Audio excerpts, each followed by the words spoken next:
बड़ा दुर्भाग्य की बात है कि सरकार जो है कर्मचारियों के मुद्दों को अपनी राजनीतिक स्ट्रेटजी में इस्तेमाल करती है। तो अगर हम वहाँ की बात करें 2.64 की, तो वो 47,520 रुपये बैठती है। कम से कम वो 38,340 रुपये मिनिमम पहुँचेगा, ये मिनिमम होगा। मैं अभी मैक्सिमम की बात नहीं कर रहा हूँ। मार्केट में क्या चर्चा चल रही है ये तो समझना बहुत मुश्किल काम है, लेकिन हाँ 10 साल हो गए हैं कर्मचारियों को, पेंशनर्स को। अभी जो सैलरीज़ हैं या जो उनकी पेंशन है वो इन्फ्लेशन के मुकाबले आज के ज़माने के हिसाब से वो नाकाफ़ी है। तो कहीं ना कहीं उनमें ग्रोथ की ज़रूरत है। अगर पिछले पे कमीशन को देखें तो पिछले पे कमीशन पर 2.57 का ऑलमोस्ट जो एवरेज फिटमेंट फैक्टर था वो आया था। हालांकि वो 2.57 देखने में तो बहुत अच्छा लगता है, लेकिन उस समय डियरनेस अलाउंस 123 या 125% था जब ये 2.57 आया था। तो 2.25 के आसपास तो अप्रॉक्सीमेट उसी के अंदर इनबिल्ट था। सरकार ने नहीं दिया। सरकार ने जो ग्रोथ दी वो 15 से 25% के बीच में दी। अच्छा। वहाँ ज़्यादा ग्रोथ नहीं थी। हालांकि 6 पे कमीशन में हमें ठीक ठाक ग्रोथ मिली थी। तो अगर इन सारी चीज़ों को देखें तो कई बार हमने इस पर चर्चा भी की है और लोगों को समझाने की कोशिश भी की है कि बहुत ज़्यादा तो इस सरकार से उम्मीद करना मुझे लगता है कि अपने आप को धोखा देना है।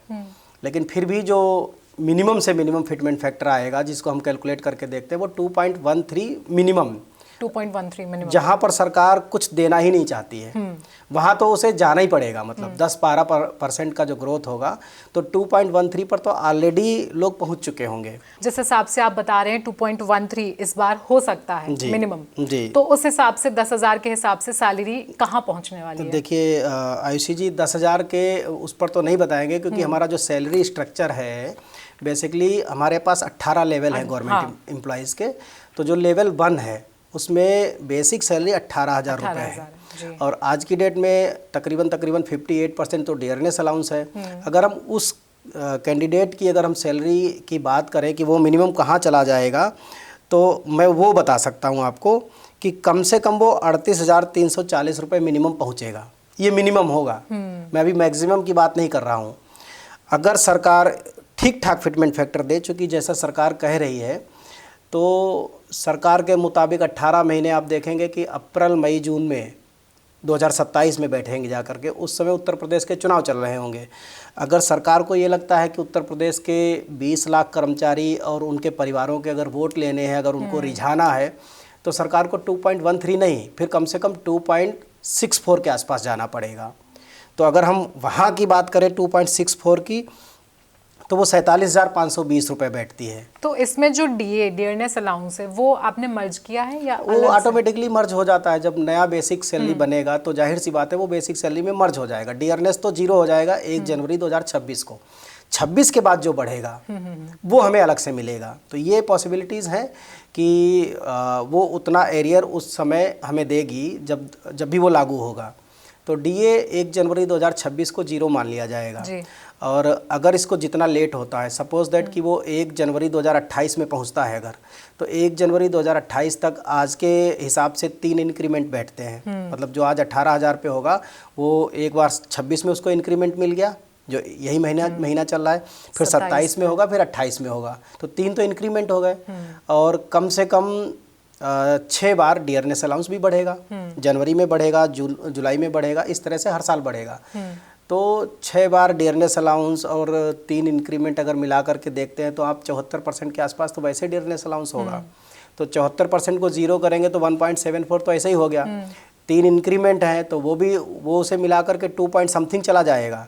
10% भी देती है तो 2.13 तो ऐसे ही एज इट इज़ मतलब जो है मिनिमम से मिनिमम पहुंच जाएगा। तो उसके हिसाब से देखते हैं कि अगर कर्मचारियों के वोट चाहिए सरकार को तो फिर एक एवरेज जिसे गुड लुकिंग फैक्टर कहें वो फिटमेंट फैक्टर 2.64 से शुरू होगा। तो वहाँ तक सरकार को जाना भी चाहिए। हमारा तो यही मानना है कम से कम 47,500 कुछ रुपए जो बेसिक सैलरी मिनिमम वाले की है लेवल 1 की, वहाँ तक जाना चाहिए उसको। ओके इसकी अगर हम टाइमलाइन भी देखें तो जब दिल्ली चुनाव थे पिछले साल तब 8वें वेतन आयोग की घोषणा हुई। उसके बाद बिहार चुनाव के टाइम पर आयोग का गठन हुआ और अब 27 में यूपी चुनाव होने वाले हैं। तो मतलब हम इस हिसाब से अंदाज़ा लगा सकते हैं कि शायद 8वें वेतन आयोग की घोषणा जो है वो यूपी चुनाव के आसपास ही हो। ये बड़ा दुर्भाग्य की बात है कि सरकार जो है कर्मचारियों के मुद्दों को अपनी राजनीतिक स्ट्रेटजी में इस्तेमाल करती है। दिल्ली के चुनाव के समय जब भारत सरकार ने अनाउंसमेंट किया तो लोगों को खुशी हुई कि क्योंकि उससे पहले 1 महीने पहले तक यही न्यूज़ चल रही थी, लोकसभा में या राज्यसभा में जब भी सवाल पूछा गया तो सरकार ने ये कहा कि there is no consideration about 8 CPC formation. तो फिर अचानक से 15 जनवरी को माननीय रेल मंत्री जी ऐलान करते हैं, तो लोगों को खुशी हुई कि चलो ठीक है, ये सरकार जो अभी तक कह रही थी कि देगी ही नहीं 8 CPC, अब आई है उस मुद्दे पर, तो लोग खुश हुए। फिर 10 महीने सो ही रही कुंभकर्ण की तरह। जब बिहार के चुनाव शुरू हुए तो आधिकारिक गठन कर दिया।